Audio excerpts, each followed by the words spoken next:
Hristos a înviat. Învierea schimbă totul. Bună dimineața, biserică! Astăzi ne-am adunat să sărbătorim cea mai mare veste pe care a auzit-o vreodată lumea. Iisus Hristos e viu. Iisus Hristos a înviat.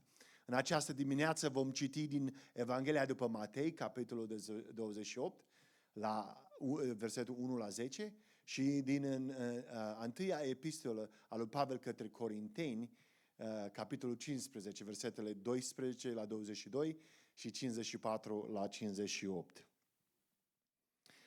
Vă invit să citim împreună, dacă aveți Biblie să le deschideți cu mine, să citim împreună. După sabat, în timp ce se iveau zorii primei zile din săptămână, Maria Magdalena și cealaltă Marie s-au dus să vadă mormântul. Și iată că a avut loc un cutremur mare, căci un înger al Domnului a coborât din cer și a adus de a răstogolit piatra și s-a așezat pe ea. Înfățișarea lui era ca fulgerul, iar îmbrăcămintea lui era albă ca zăpada. Gardienii au început să tremure de frică și au rămas ca morți. Îngerul le-a zis femeilor: nu vă temeți, știu că îl căutați pe Iisus care a fost răstignit. Nu este aici, pentru că a fost înviat așa cum a spus. Veniți și vedeți locul unde fusese pus și apoi duceți-vă repede și spuneți-le ucenicilor lui: a fost înviat dintre cei morți și iată că el merge înaintea voastră în Galileea. Acolo îl veți vedea. Iată că v-am spus lucrul acesta. Ele au plecat repede de la mormânt cu frică și cu mare bucurie și au alergat să-i anunțe pe ucenici. Dar iată că le-a ieșit înainte Iisus și le-a zis: salutare! Ele s-au apropiat, l-au cuprins picioarele și s-au închinat. Atunci Iisus le-a zis: nu vă temeți, duceți-vă și anunțați-i pe frații mei să meargă în Galileea, acolo mă vor vedea.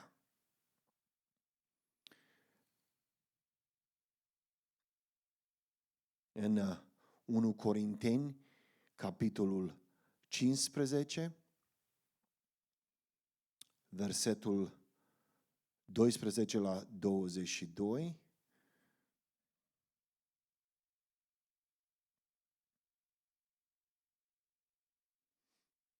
Vorbește de asemenea despre învierea din morți. Dar dacă se predică faptul că Hristos a înviat din morți, cum pot spune unii dintre voi că nu există învierea morților? Dacă nu există o înviere a morților, nici Hristos nu a fost înviat.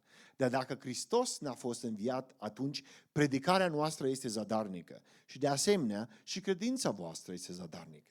Mai mult decât atât, noi suntem găsiți ca depunând o mărturie falsă despre Dumnezeu, pentru că am depus mărturie că Dumnezeu l-a înviat pe Hristos, pe care, dacă este adevărat că morții nu învie, nu l-a înviat. Dacă morții nu învie, nici Hristos n-a înviat. Iar dacă Hristos n-a fost înviat, atunci credința voastră este zadarnică. Iar voi sunteți încă în păcatele voastre. Atunci și cei care au murit în Hristos sunt pierduți. Dacă numai pentru viața aceasta am nădăjduit în Hristos, atunci suntem cei mai de plâns dintre oameni. Dar, un mare dar, Hristos a fost înviat din morți, El fiind primul rod dintre cei care au adormit. Întrucât moartea a venit printr-un om, învierea morților a venit tot printr-un om. Așa cum în Adam toți mor, la fel în Hristos toți vor învia. Versetele 54 la 58. Când ceea ce este supus putrezire se va fi îmbrăcat în neputrezire, iar ceea ce este muritor se va fi îmbrăcat în nemurire, atunci se va împlini cuvântul care a fost scris: moartea a fost înghițită în victorie. Moarte, unde ți este victorie? Moarte, unde ți este boldul? Boldul morții este păcatul, iar puterea păcatului este legea. Dar mulțumiri fie aduse lui Dumnezeu că ne dă victoria prin Domnul nostru Iisus Hristos. De aceea, frații mei prea iubiți, fiți fermi, de neclintit, întotdeauna implicați din plin în lucrarea Domnului, pentru că știți că Domnul strădanii voastre nu este zadarnică. Pentru că știți că în Domnul strădania voastră nu este zadarnică. Amin. Doamne, îți mulțumim pentru harul care ne l-a arătat în înviere. pentru viața de apoi, pentru viața veșnică, pentru iertare. Îți mulțumim pentru acest moment, nu doar o sărbătoare. Îți mulțumim pentru că Iisus trăiește pentru totdeauna. Amin. Vedeți, pentru că Iisus a înviat din morți, totul se schimbă. Trecutul nostru, prezentul nostru și viitorul nostru. Există momente în viață care schimbă totul. Un apel telefonic poate schimba totul. Un diagnostic poate schimba totul. O zi de nuntă poate schimba totul. Nașterea unui copil poate schimba totul. O conversație, un eveniment, un moment poate schimba direcția unei vieți. Dar nu a existat niciodată un moment în istoria omenirii mai puternic, mai hotărâtor și mai transformator decât învierea lui Iisus Hristos. Când Iisus s-a ridicat din mormânt, nu a fost doar o minune, nu a fost doar un final fericit al unei povești triste, nu a fost doar dovadă că El era deosebit. Învierea lui Iisus a fost punctul culminant, punctul de cultitură al istoriei. Învierea schimbă totul. Dacă Iisus este încă în mormânt, atunci speranța este moartă. Dacă Iisus este încă în mormânt, păcatul încă domnește. Dacă Iisus este încă în mormânt, moartea încă învinge. Dar dacă Iisus a înviat și a înviat cu adevărat și domnește la dreapta Tatălui, trupește a înviat, biruitor a înviat, atunci nimic nu mai poate rămâne la fel. Învierea schimbă totul. Primul punct care vreau să-l fac în această dimineață este că învierea schimbă ceea ce credem despre Iisus. Învierea este declarația lui Dumnezeu că Iisus este exact cine a spus că este. Iisus nu doar a învățat adevărul, El este adevărul. El nu doar a arătat calea, El este calea. El nu doar a vorbit despre viață, El este învierea și viața. În Ioan 14:6 El a spus, eu sunt calea, adevărul și viața. Nimeni nu vine la Tatăl decât prin mine. Oricine poate face o afirmație, oricine poate aduna o mulțime, oricine poate spune lucruri îndrăznețe. Dar numai Iisus și-a prezis propria-i moarte și înviere. Și apoi a ieșit din mormânt a treia zi. Crucea părea înfrângere, mormântul părea tăcere, ziua de sâmbătă părea sfârșitul. Dar dimineața de duminică, dimineața învierii a descoperit ceea ce a fost adevărat de la întemeierea lumii. Iisus este Fiul lui Dumnezeu, Mântuitorul lumii, Împăratul slavei, împărat peste creație. În Romani, capitolul 1, versetul 4 spune că El a fost dovedit cu putere că este Fiul lui Dumnezeu prin învierea din morți. Învierea este semnul de exclamare a celui asupra identității lui Isus. Asta înseamnă că Isus nu este doar un învățător bun pe care să-L admirăm. El este Domnul căruia trebuie să ne închinăm. Nu este doar un exemplu de respectat. El este împăratul slavei, înviat, de ascultat și de închinat. Învierea stabilește pentru totdeauna cine este Isus. El nu este o opțiune între multele opțiuni în lume. El nu este doar un conducător religios printre alții. El este Domnul răstignit și înviat din morți. Și dacă El este înviat, atunci fiecare cuvânt pe care l-a rostit contează.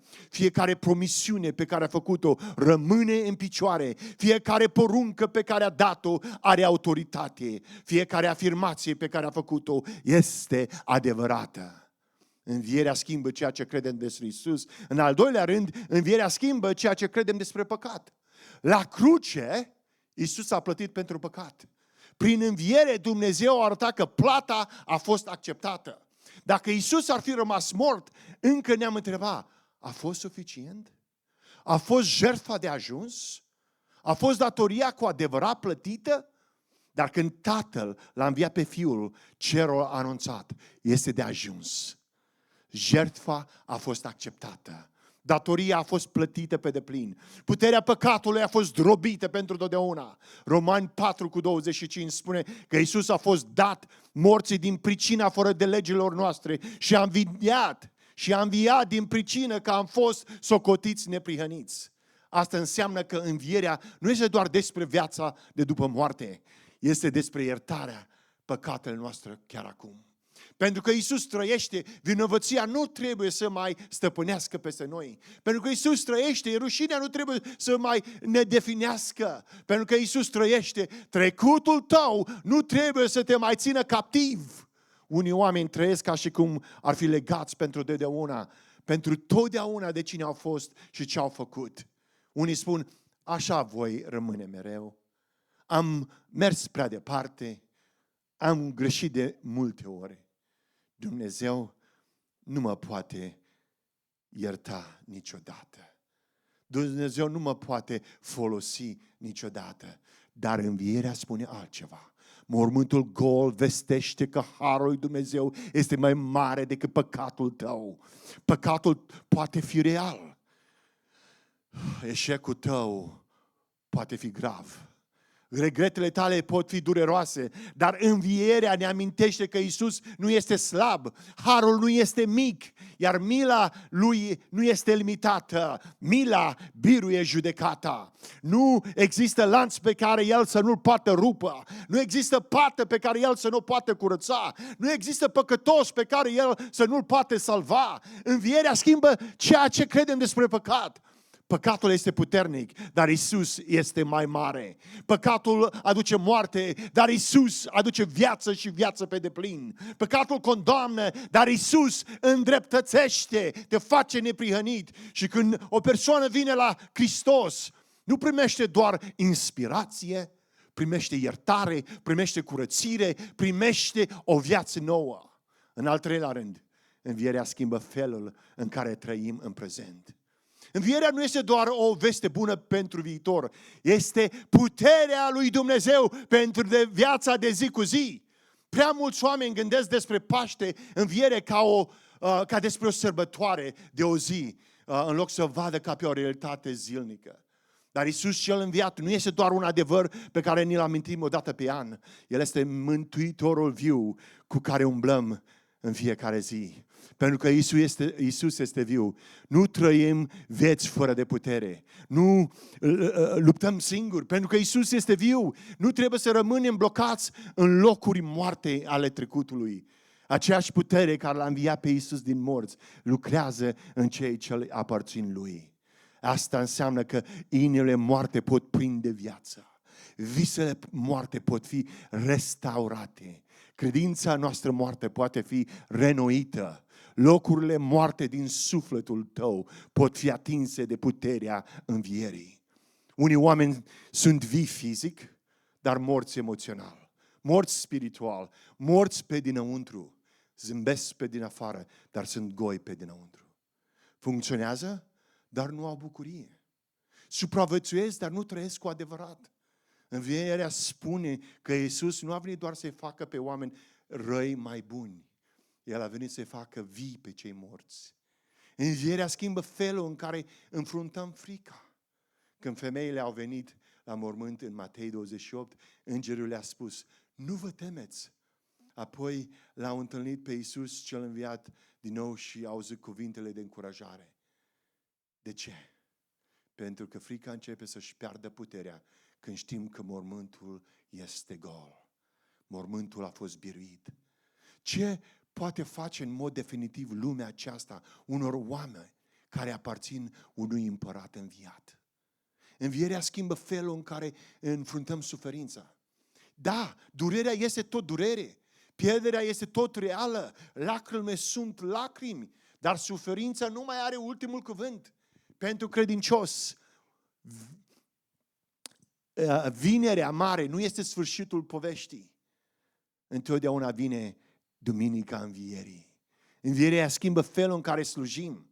Pavel încheie în 1 Corinteni 15, în marele capitol al Învierii, spunând, da, de aceea, prea iubiții mei frați, fiți tari, neclântiți, sporiți totdeauna în lucrul Domnului, că știți că osteneala voastră în Domnul nu este zadarnică. Pentru că Iisus a înviat. Ceea ce faci pentru Dumnezeu contează. Rugăciunea nu este zadarnică. Slujirea ta nu este zadarnică. Dărnicia ta nu este zadarnică. Închinarea ta nu este zadarnică. Predicarea ta nu este zadarnică. Credincioșia nu este zadarnică. Într-o lume care pare atât de goală și lipsită de sens. Învierea ne spune că nimic din ce este făcut pentru Hristos nu este irosit. Învierea schimbă felul în care trăim în prezent. Al patrulea rând, învierea schimbă felul în care privim moartea. Învierea schimbă felul în care privim moartea. Moartea este cel mai mare dușman al omenirii. Fiecare generație încearcă să o îndulcească, să o redenumească, să o ignore sau să o nege, să o amâne. Dar moartea tot vine. Ea stă lângă fiecare pat de spital. Ea atinge fiecare familie, mai devreme sau mai târziu. Ea ne amintește că lumea aceasta este frântă. Dar când Iisus a înviat din mormânt, moartea nu a mai rămas campionul de neînvins. Pavel ne amintește în 1 Corinteni 15. Moartea a fost înghițită de biruință. Unde ți este biruința, moarte? Unde ți este boldul, moarte? Observați că Pavel nu spune că moartea nu este reală. El spune că moartea este învinsă.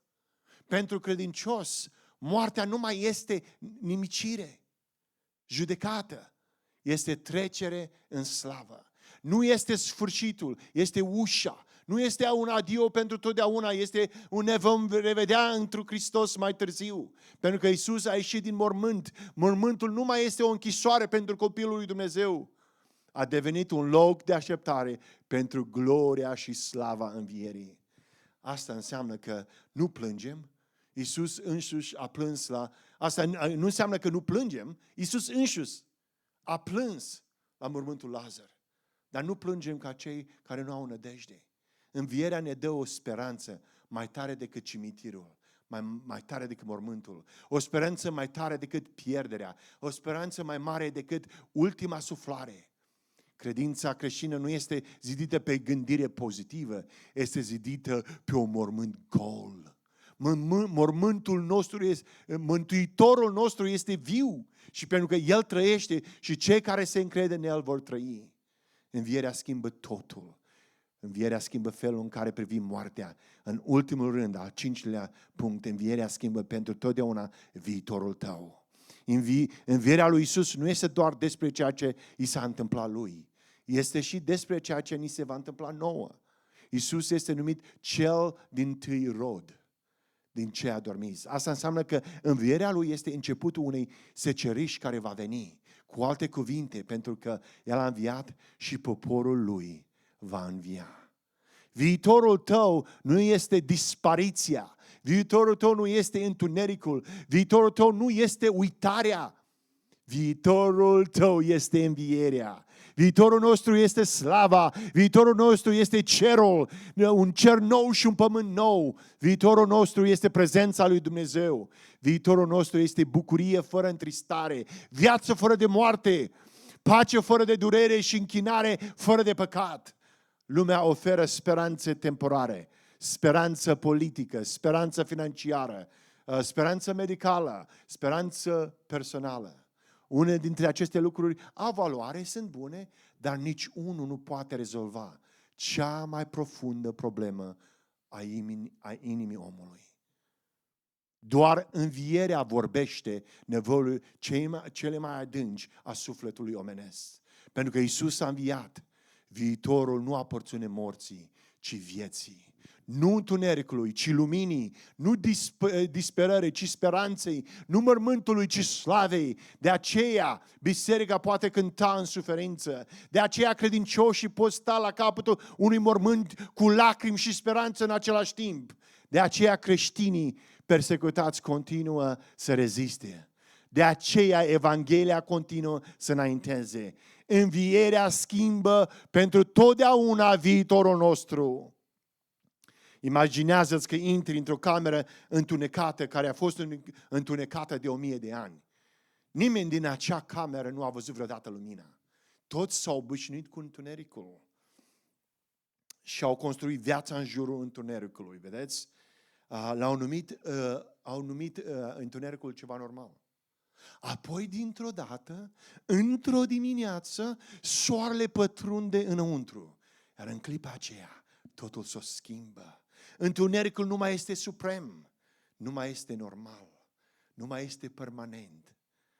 Aceasta este învierea. Lumea aceasta a trăit prea mult în întunericul păcatului, al fricii și al morții. Dar dimineața învierii, în dimineața Paștelui, lumina a pătruns. Și odată cu lumina a venit, și odată ce lumina a venit, întunericul nu mai poate domni la fel. Învierea schimbă totul. Ce înseamnă asta pentru noi astăzi? Înseamnă că dacă ești departe de Dumnezeu, te poți întoarce acasă chiar acum. Hristos înviat încă mântuiește. Înseamnă că dacă porți rușine, o poți lăsa jos la altar chiar astăzi. Hristosul înviat încă iartă. Înseamnă că dacă te simți blocat, apăsat, uscat, rece sau fără de speranță, poți striga către El chiar acum. Hristosul înviat încă aduce viață. Înseamnă că dacă plângi, nu plângi singur. Hristosul înviat este prezent. Înseamnă că dacă te temi de moarte, nu trebuie să trăiești în frică. Hristosul înviat a biruit mormântul. Amin? Înseamnă că dacă îi aparții lui Iisus, poți înceta să mai trăiești ca și cum înfrângerea ar fi finală. Poți înceta să mai vorbești ca și cum piatra ar fi încă peste mormânt. Poți înceta să mai trăiești ca și cum vinerea mare ar avea ultimul cuvânt. Duminica învierii a venit. Mormântul este gol. Iisus este viu și învierea schimbă totul. Învierea schimbă ceea ce credem despre Iisus. Învierea schimbă ceea ce credem despre păcat. Învierea schimbă felul în care trăim în prezent. Învierea schimbă modul în care privim moartea. Și învierea schimbă pentru totdeauna viitorul nostru. Totul depinde de acest adevăr. Iisus este viu. Iisus a înviat. Nu simbolic viu, nu metaforic viu. Nu doar viu în amintirile noastre. El a înviat cu adevărat. Și pentru că El trăiește, există speranță pentru cei fără speranță. Există pace pentru cei tulburați. Există iertare pentru păcătos. Există scop pentru cel obosit. Există curaj pentru cel fricos. Există viață dincolo de mormânt. Învierea schimbă totul. Așa că nu-L lăsa pe Iisus în mormântul teologiei tale. În închinarea ta sau în viața ta de zi cu zi, invită prezența lui Dumnezeu. Trăiește în puterea învierii. Umblă în speranța învierii. Stai ferm în biruința învierii. Pentru că Iisus s-a ridicat din morți, totul se schimbă. Și acum întrebarea este, ce vei face cu Iisus cel înviat? Nu este suficient să admiri învierea de la distanță. Trebuie să răspunzi personal lui Hristos cel înviat. Poate că ești astăzi aici și ai nevoie de iertare. Poate că ești aici și astăzi te-ai săturat să mai porți povara vinovăției tale. Poate că ești astăzi aici și în inima ta te simți rece, departe de Dumnezeu. Inima ta este goală sau departe de El. Poate că ești astăzi aici și ai nevoie de speranță. Vestea bună a învierii, a Paștelui, este că Iisus este viu. Și El încă mântuiește oameni. El încă iartă oameni. El încă schimbă oameni. El încă cheamă oameni să vină la El. Așa că astăzi, dacă ai nevoie să-ți predai viața lui Iisus, acesta este momentul tău. Dacă ai nevoie să te întorci la El, acesta este momentul tău. Dacă ai nevoie de viața învierii într-un loc mort, viața ta, aceasta este momentul tău. Vreau să te invit chiar acum. Vino la Iisus, adu-i păcatul tău, adu-i rușinea ta, adu-i frica ta, adu-i zdrobirea ta, adu-i întreaga ta viață, pentru că mormântul este gol. Există speranță pentru tine. Vreau să vă invit să ne rugăm împreună. Hai să ne rugăm cu voce tare. Doamne Iisuse, astăzi am nevoie de Tine. Am nevoie de iertarea Ta.